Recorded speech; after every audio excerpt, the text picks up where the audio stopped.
For this month's profile, we've ventured down to the Hackney kennels of trainer Stan Kennett. Stan is about to join Crayford.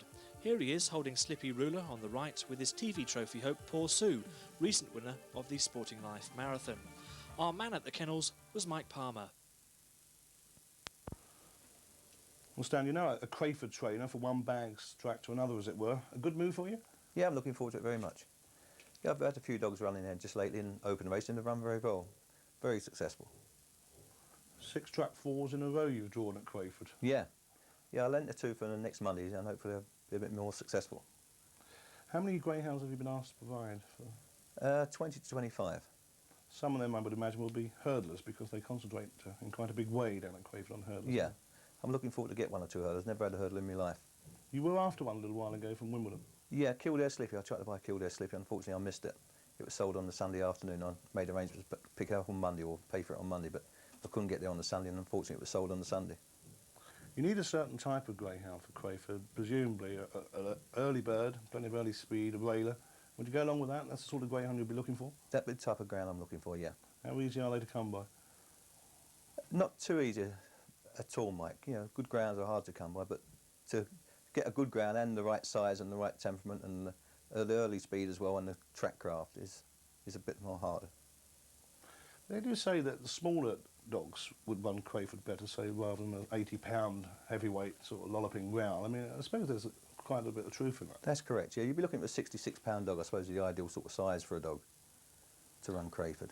And when you now at Crayford, I say, you based it in the Hackney kennels, where we are this morning. Will you stay here, or will you be training from your new kennels up in Hertfordshire? No, I'll be staying here for at least a year now. I know a subject close to your heart, dear, I wouldn't say dear to your heart, but open race trapdoors. Now, I know that you would like, in an ideal world, to see open race trapdoors, all of them, made in public. Now, what's your reason behind that? That's correct, Mike. I like to see it on the Irish system, where after racing you get the trapdoor for the following meeting is done in public, where a member of the public does the trapdoor. It's for all to see. It's slightly different over here in as much that at an Irish meeting they do for the following meeting after racing on the night before, whatever. That's mostly a graded cut. But I mean, when you've got open races in this country and they close at midday, they close at 1 o'clock, it's awfully difficult for the track perhaps to say, right, let's go and pull in somebody off the street, we're going to do the trap draw now. How do you think they could work it? Would be very hard, but I'm sure there's way around to do that. For most open races, the entry is sometimes a week in advance, and surely there's always 1 or 2, sometimes 3 or 4 meetings prior to that where they could get a member of the public or a member of the press to do it. People always come up to me and say, well, do you believe that was a fair trap draw? This dog keeps getting trap 1, this other fella keeps getting trap 4, the coffin. That's right. That's why I think this way will eliminate all that, if they was to see a member of the public or a member of the press doing it. Eliminate the suspicion? Yeah. And that's all it is? That's all it is, yeah. It would stop these bad vibes about trap draws. So I've had trap 4 for the last 6 runs at Crayford. Now I know it's absolutely straight, but it plays in the back of your mind, how can it be possible? If I was to say roll a dice, I could never get number 4 6 times on the turn. 1,000 to 1, I'd say. Yeah. Let's move on from trap draws, but keep in touch with the NGRC. I know it's another bee in your bonnet. You think there's some inconsistencies on the part of the NGRC stewards at inquiries. I'm talking about fines. Some of the smaller fish, some of the smaller boys seem to get heavier fines than perhaps some of the better-known trainers. That's correct, Mike, yeah. Especially on permit tracks. Say, in the last 3 years, you've had 80 inquiries at Yarmouth alone. Was it 80 or 18? 80. 80. Since January 88 to 91, we've had 80 inquiries at Yarmouth alone. And you can cite similar figures at Peterborough, another permit track? Peterborough have had 56. And how many of the Wardens there? They've had 1. And Romford? Romford is 1, which was a positive sample from a trainer. Which is another sore point. From his dog, perhaps? Yeah, from his dog, perhaps, yeah.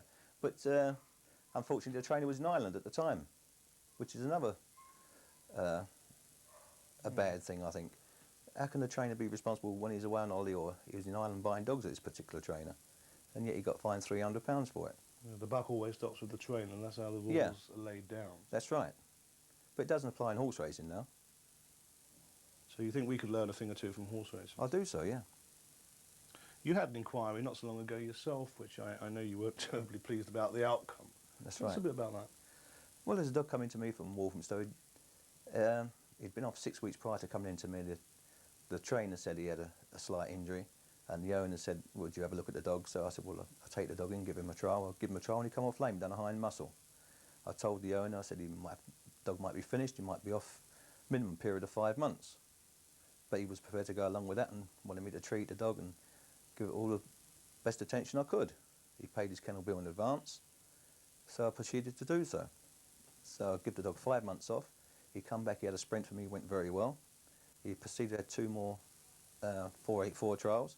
He improved slightly on each. And then he come out for a race. Mr. Marks put him in a race. And the first time out he put him in an A6 grade, he started 12 to 1 from track 3 position. He was prominent to the 3rd bend and he eased, and I was a bit worried. I thought the old injury had come back, he was a bit sore, but after the race he was fine. But from in that race, that particular race was won in 30.47. He was prominent to the last bend and he eased. The race comment said he eased at the 3rd and he dropped back to 5th. But after the race he was perfectly sound. So I asked Mr. Marks could he be a bit lenient next time on the dog, which he did. So he gave him trap 1 and dropped him in grade from A6 to A7. And the public see and the bookmakers see he ran fairly well in his reappearance race and made him 11 to 10 favourite. He won by 4 lengths, he returned evens, but he unfortunately found quite a lot of time. But in that race, the bitch who finished second to me, done a calculated 30-40, she'd never broke 31 in her life. So I questioned the going. Was the going right that day, or was the timing right that day? There's many things could happen that day. So after that, you went up before the stewards, up there at Oval Road, the NGRC. No, it was a local inquiry, Michael. I Didn't see, go to you Oval Road. decided Yeah, at Hackney. yeah, Nevertheless, it cost you £150. Yeah. And, you paid up rather reluctantly. rather reluctantly, yeah. Keeping in touch with the NGRC seems to be that the emphasis is on bringing in people actually at the grassroots of racing, like trainers particularly, Yes. making them NGRC stewards. Do you think that's a good move? I think it is a good move. Retired trainers or trainers like Charlie Cole by ill health. He had to retire because of ill health. I'm sure they'd make good stewards. They know the game inside out. They've been in the game 30, 40 years, some of them. They know the hazards you can get involved with greyhound racing. Well, the NGRC stand, as we know, not all bad. They do partly sponsor the television trophy, which I understand you'll have quite an interest in come April with poor Sue. That's quite right, Mike. Yeah, I've been looking forward to it all year. I've been crossing my fingers so you don't come in season prior to then, but it starts on March the 30th and she's held out so far. She's running very well at the moment and hopes she'll go a long way in the television trophy. So if you're laying her out for that race and you're worried about her coming in season, why don't you put her on the pill? It might upset her form. I wouldn't like to take a chance. I'd rather take a chance on not coming in season. Mixed opinion about bitches and the pill. Some trainers have no things at all about giving a bitch a pill, especially if it's a 6 monthly bitch. I suppose it makes a bit of sense. But other trainers steer well clear. Yeah. Do you have a particular opinion? I'd rather stay well clear of any pills They to do suppress them. They do say it can affect a bitch's character, can make them more aggressive, can upset their form. It doesn't make them improve their form, at least that's the general drift I get. Do you have any sort of first-hand experience of the pill really affecting a greyhound? No, no. I've never used the pill to stop them coming in season, Mike. I'd rather let nature take its course. If a bitch comes in season, well, she wants a rest anyway. Let her have a rest. Poor Sue, big galloping track up there at Mormore, twice round, no problems with the trip? Hopefully not. We'll soon know in 3 or 4 weeks' time when I go for a trial stake. Well, she's the star of the kennel. Any others to look out for? Slippy Ruler, I think he's a very good puppy. He just don't come out of the box. He's very slow away, but bags a middle pace. Poor Annie, she's coming back from a slight injury. She'll be okay. Hopefully she'll go very well in television trophy. Graded dogs are running very well. Anne's Bassini, she won an open last week. She's coming back to form. She really would be the darling of Ladbrokes, wouldn't you? If, having moved from Hackney to the Ladbroke owned Crayford and went up to Ladbroke owned Monmore and took the TV trophy back to Crayford, it'd be quite a coup for you. That would be quite a coup, yeah. Yeah. We tried to have an anti-post bet on 6 weeks ago, but they was very mean, the bookmakers once again, Corals, and only allowed us 3 to 1, so we haven't had a bet yet. Occurs to me it's a bit skinny, 3 to 1 from this far out. It seems to me very skinny, that's why we never had a bet. Stanley, we wish you very best of luck in the TV trophy and good luck at Crayford. Thanks very much indeed, mate.